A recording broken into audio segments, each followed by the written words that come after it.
Today on The Champions, we take a look at some of the great Formula One drivers, including the brilliant Michael Schumacher. See McLaren's #1 driver David Coulthard. The remarkable talent of Rubens Barrichello. And Colombian Juan Pablo Montoya, driver for the Williams team. All that and more on The Champions. The excitement and glamour of Formula One racing is recognised the world over. The combination of daring speed, skillful driving and raw power has led to a fascination that has gripped countless racing fans again and again. The Scarlet Ferrari, with its charismatic allure, is one of the largest and well-known racing teams, and its #1 driver Michael Schumacher is just as widely recognised and envied the world over. He has laid his claim as the world's best driver and in the process crowned the Ferrari racing team as the strongest in its time. Racing is not the only passion for the German star, with soccer high on the list. He often enjoys a game, taking a break from the grueling track work of Formula One.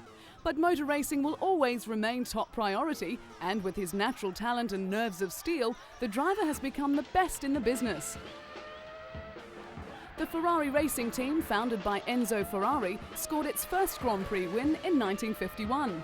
In the early days of the World Championship, titles came easily to the Italian giant, with drivers Alberto Ascari and Juan Manuel Fangio claiming the honours. Other Ferrari drivers to earn an early title were Mike Hawthorne, John Surtees, Niki Lauda, who won it twice, and South African Jody Scheckter. However, Ferrari's run of success came to an end for 2 decades, with a host of great drivers such as Gerhard Berger, Alain Prost and Nigel Mansell subsequently trying but failing to bring the glory back. It wasn't until 1996 when the team secured the services of the world's leading driver Michael Schumacher, and as each year passed, it continued to regain form and edge closer to the title it had coveted for so long. Despite some incredible performances, the team's efforts were hampered by bad luck and costly errors.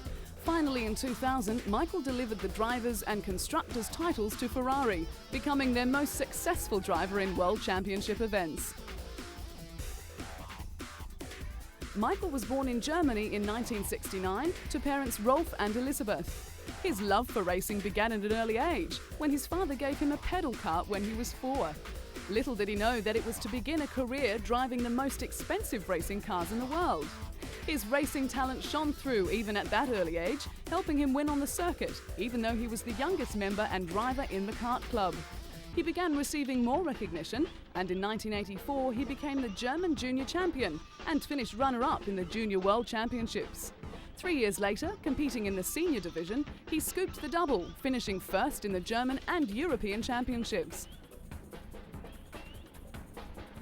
Having risen through the ranks of karting, Formula Ford and Formula 3 in Germany, the Wunderkind first showed his real mettle as part of the Sauber Mercedes junior team in the World Sports Car Championship.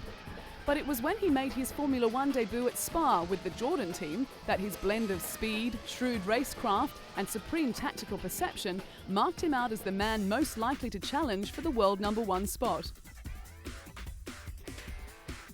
When it comes to motor racing, Italians are as passionate as they come, and they are proud to show their support of their favourite racing team.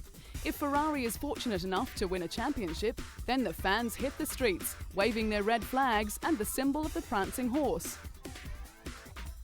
Michael's career had been described as a touch controversial with a mix of brilliance.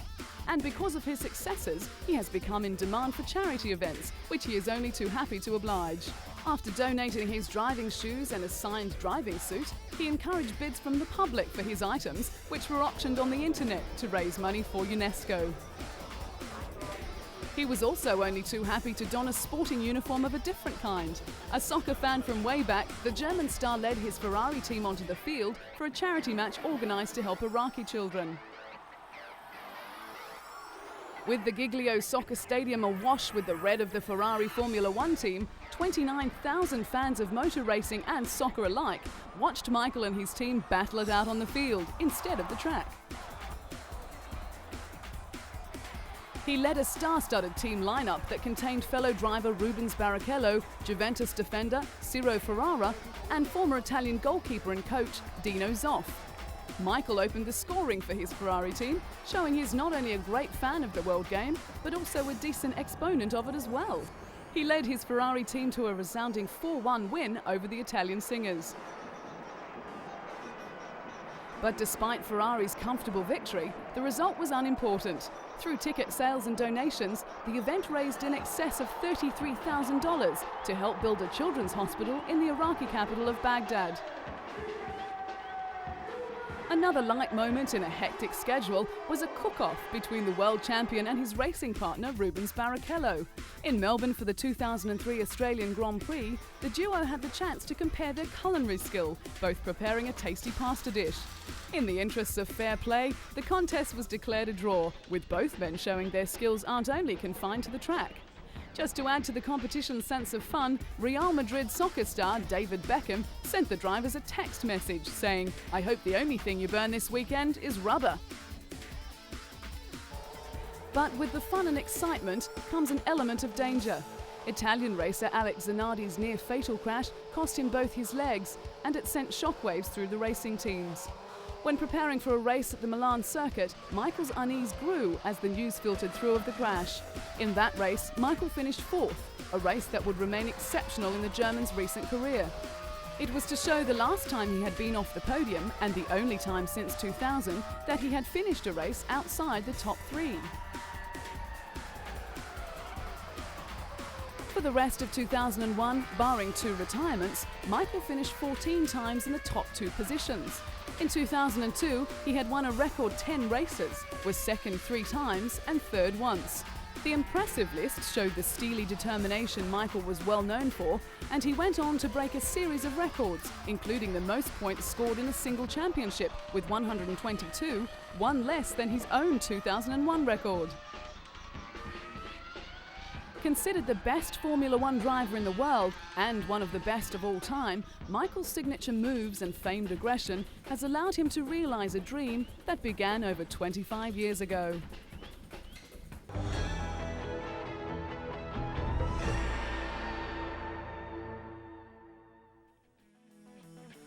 Racing certainly runs in the Schumacher family, with Michael's younger brother Ralph driving for the BMW Williams team. Debuting with Jordan, Ralph found his time there frustrating, and it wasn't long before he was looking for another drive. So in 1999, he made the move to Williams and made a name for himself in the world of Formula One. The name Schumacher certainly attracts plenty of attention, on and off the racing track. When Ralph married his wife Cora, the Formula One driver made an impressive entrance by flying to the church in a helicopter. With fans lining the street outside the church in Austria, Ralph and his bride emerged from the church to the waiting crowd. The year before, the couple had married in a low-key civil ceremony without family and friends. But this time, Big Brother Michael was asked to be the best man, and he was happy to oblige. After the event, Michael slipped out the back entrance while Ralph and his wife posed for pictures before leaving for Cologne. The world of Formula One is big business, with many promotional days planned for racing enthusiasts. When Ralph was in Russia, he found the time to support the Formula One Driving Day, which was set up to promote safer driving in Moscow. Road fatalities are commonplace in the Russian capital, and it seemed appropriate to see a Formula One driver at the wheel whilst navigating the dangerous roads. Ralph was only too happy to pass on his wisdom, but had to swap his racing car for a more modest mode of transport before signing a few autographs for the F1 fans. Formula One racing is an extremely dangerous sport, and the Williams team has experienced plenty of tragedy in their history. But with Ralph at the wheel, he has brought a new lease of life, bringing his determination and sheer skill to the famed racing team. It is a combination that has won the admiration of Formula One fans around the world.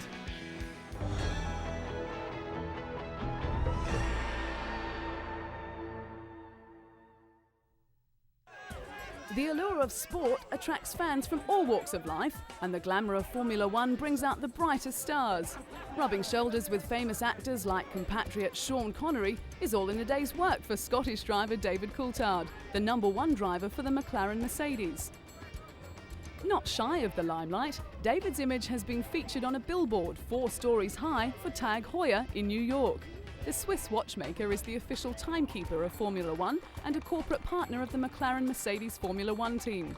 The 4-story billboard was Tag Heuer's largest in the world and was part of a new ad campaign. Coming from a well-to-do Scottish family, David was surrounded by racing from an early age. He was karting from the age of 8 and was a multiple Scottish champion before he moved into Formula Ford, then Formula 3 in 1991.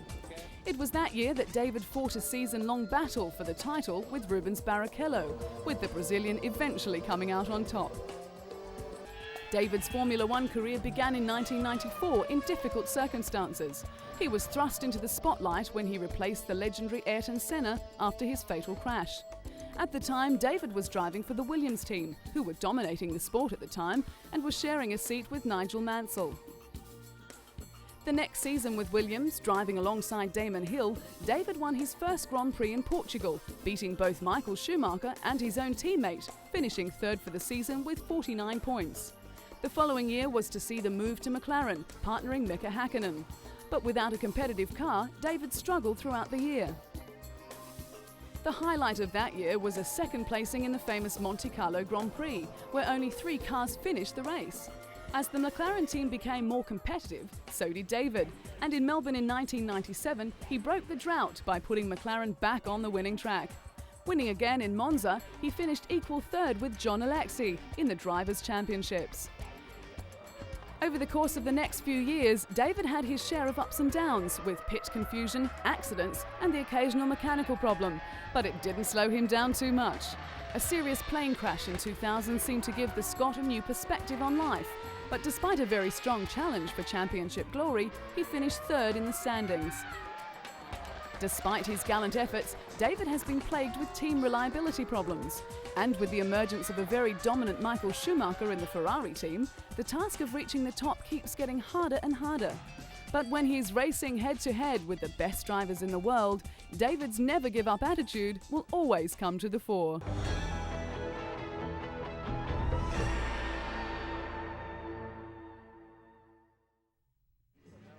On a 4-day Ferrari team skiing holiday at the Madonna di Campiglio resort in Italy, Rubens Barrichello and his teammates made the most of the pre-season getaway. At a go-kart race on ice, Rubens put all his past skills of karting to the test as he, teammate Michael Schumacher and test driver Luciano Berti raced each other, displaying their usual skill and aggression and even finding time for a trick or two on the way. Nearing the end, the trio crossed the finish line together, bringing back memories of the controversial finish at the Indianapolis Grand Prix in 2002 that had fans up in arms and team orders banned.